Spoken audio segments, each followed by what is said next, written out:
reading from the first book of Kings. At Gibeon the Lord appeared to Solomon in a dream by night. And God said, "Ask what I should give you." And Solomon said, "You have shown great and steadfast love to your servant my father David, because he walked before you in faithfulness and righteousness and in uprightness of heart toward you.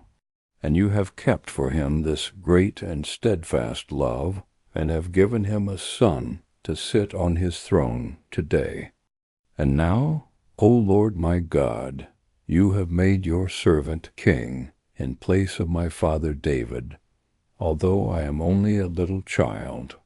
I do not know how to go out or come in, and your servant is in the midst of the people whom you have chosen, a great people, so numerous they cannot be numbered or counted.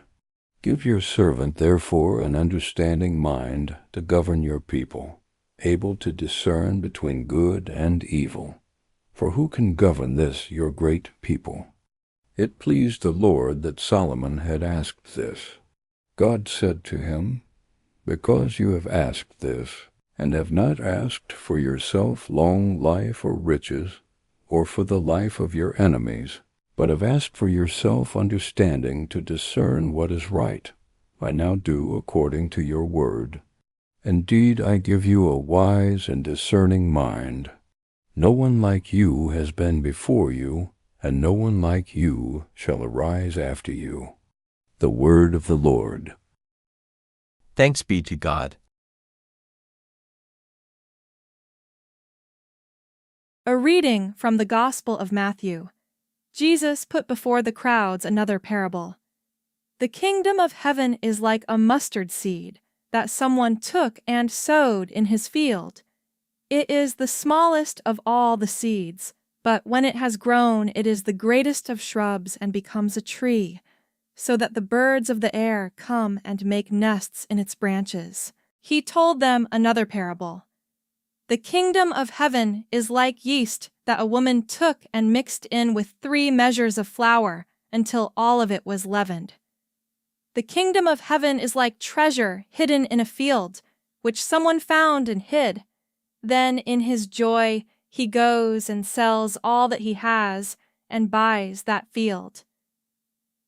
Again, the kingdom of heaven is like a merchant in search of fine pearls. On finding one pearl of great value, he went and sold all that he had and bought it. Again, the kingdom of heaven is like a net that was thrown into the sea and caught fish of every kind. When it was full, they drew it ashore, sat down, and put the good into baskets, but threw out the bad. So it will be at the end of the age. The angels will come out and separate the evil from the righteous, and throw them into the furnace of fire, where there will be weeping and gnashing of teeth. Have you understood all this?" They answered, "Yes." And he said to them, "Therefore every scribe who has been trained for the kingdom of heaven is like the master of a household, who brings out of his treasure what is new and what is old." The word of the Lord. Thanks be to God.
Summer has a way of slowing us down just enough to notice small things.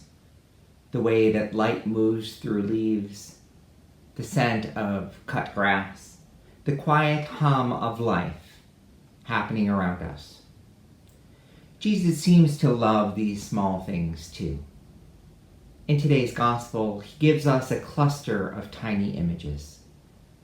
A mustard seed, a bit of yeast, a treasure hidden in a field, a pearl tucked away in a marketplace, a net gathering fish of every kind. None of these images is grand. None is dramatic. They are everyday things, small, ordinary, almost forgettable. And yet, Jesus says the kingdom of heaven is like this. A mustard seed, something so small you could lose it between your fingers. But planted, it becomes a place of shelter, a home for birds, a bit of shade in a hot world.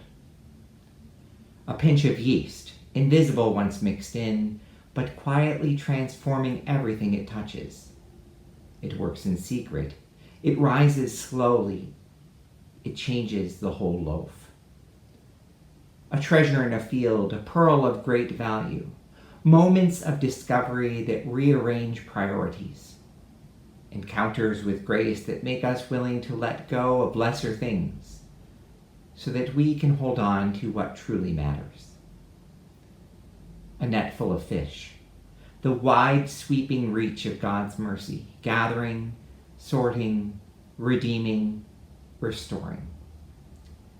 Jesus is telling us something simple and freeing. The kingdom doesn't always arrive in big, dramatic, flashy ways.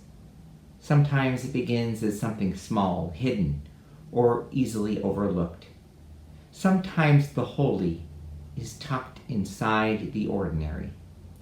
And maybe that's especially true in the summer, when our routines loosen, when worship shifts online, when life feels a little bit quieter. The kingdom might be rising in us like yeast, slow, steady, unseen. It might be sprouting like a mustard seed, small beginnings that become shelter for others. It might be a moment of unexpected joy or clarity that feels like treasure. The invitation today is gentle. Pay attention to the small things. Honor the quiet work of grace. Trust that God is growing something in you, even if you can't see it yet. And as Jesus reminds us, the kingdom is worth everything. Not because it demands everything, but because it gives everything.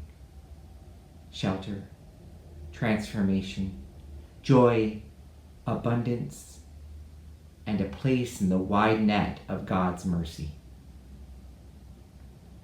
May this summer be a season of noticing small seeds, small joys, and small mercies, and discovering that they are indeed not small at all.